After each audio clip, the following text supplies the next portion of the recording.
We reach now the minimum phase filters. So remember linear phase filters, its phase function is linear. We have the function phase minus capital omega times d with a group delay of constant d. So the impulse response of linear phase filters have the property of being symmetric around some center. So, for example, these are the filter coefficients in warp domain of previous example, and we have 4 sample impulse response starting at 0, and we have a symmetry at around 1.5. Hence, we have a constant delay of the system of 1.5 samples. Another example of a linear phase filter is a piece of a sinc function.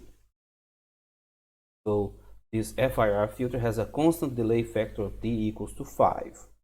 So the delay factor d is in the center of the impulse response, and we can factor it out from the DTFT of the symmetric impulse response. So this is the frequency response, goes from 0 to 2 times d. The impulse response, we factor out the center exponential. So we factor out the center exponential. Then we know that the impulse response d minus n is equal to impulse response d plus n. So using this, we will get this equation here. And then if we replace exponentials by cosine, we have this expression here, and hence the phase is minus d times capital omega. So we show that any symmetric filter has a linear phase and that the center sample corresponds to the signal delay. So this is what we've seen here and also here. This was how to prove. So we factor out the center exponential.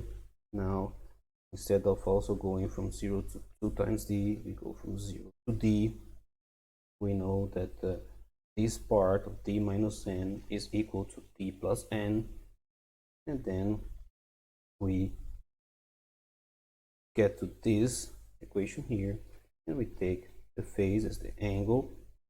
Then we find this result here. So we can plot its zeros in the complex plane of the z transform. So here we have this function to plot poles and zeros, and here we have this plot. So this is the sinc function, the part of the sinc function here.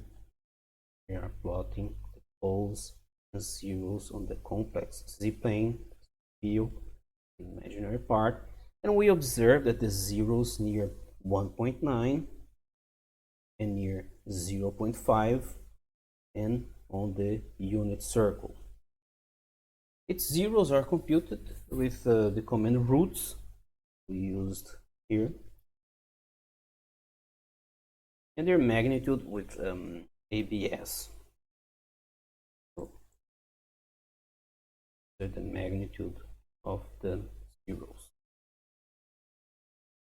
So here we can see that we have 1 0 at location 0 and 1 at infinity, and 6 zeros are on the unit circle.